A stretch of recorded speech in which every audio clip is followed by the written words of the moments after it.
প্রতিবেশী দেশগুলোর তুলনায় অর্থনীতিতে পিছিয়ে পড়ছে পাকিস্তান। দেশটির মূল্যস্ফীতি বেড়ে যাওয়ায় নিত্যপণ্যের দাম সহ্যের সীমা অতিক্রম করেছে। কবে দেশটির অর্থনীতি স্বাভাবিক অবস্থায় ফিরবে তার কোনো উত্তর জানা নেই। এরই মধ্যে আরেকটি নেগেটিভ তথ্য এসেছে দেশটির জন্য।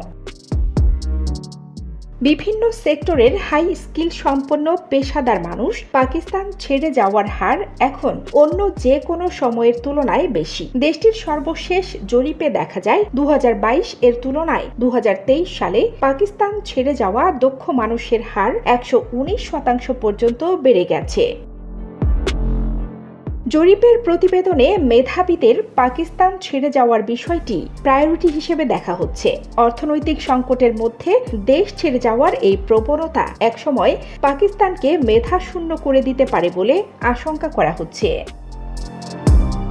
পরিসংখ্যানে দেখা গেছে 2023 সালে কাজের সন্ধানে পাকিস্তান ছেড়ে বিদেশে চলে গেছেন উচ্চ দক্ষতা সম্পন্ন 45,687 জন মানুষ, অথচ এক বছর আগে 2022 সালে পাকিস্তান ছেড়েছিল উচ্চ দক্ষতার 20,865 জন।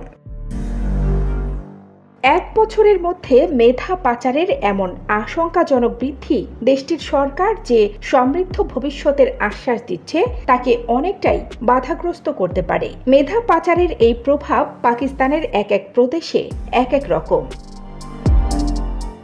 এখন পর্যন্ত দেশটির পাঞ্জাব প্রদেশ থেকে উচ্চ দক্ষতা নিয়ে বিদেশে অবস্থান করছেন 4,89,301 জন। অন্যদিকে খাইবার পাখতুনখাওয়া থেকে বিদেশে গেছেন 2,10,150 জন। সিন্ধু থেকে গেছেন 72,382 জন এবং অন্য উপজাতীয় গোষ্ঠীগুলোর মধ্য থেকে গেছেন 36,609 জন।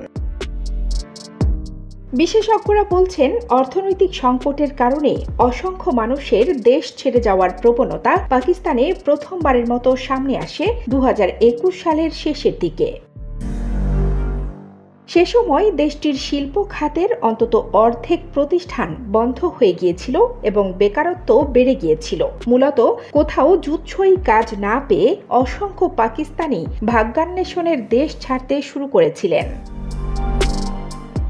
এদিকে মেধা পাচার হয়ে যাওয়ার দুশ্চিন্তার পরও জরিপটিতে একটি বিষয়কে পজিটিভলি উপস্থাপন করা হয়েছে, আর তা হলো দেশ ছেড়ে যাওয়া মেধাবীরা বিদেশে অর্থ আয় করে দেশে পাঠাচ্ছেন, ফলে পাকিস্তানে রেমিট্যান্সের প্রবাহ বাড়ছে। দেশটির অভ্যন্তরীণ বেকারত্ব পরিস্থিতি নিয়েও উদ্বেগ প্রকাশ করা হয়েছে। দেশটির অসংখ্য মানুষ বর্তমানে কাজের সন্ধানে দাঁড়ে দাঁড়ে ঘুরছেন। কানিজ ফাতেমা নিপা, খবর সংযোগ।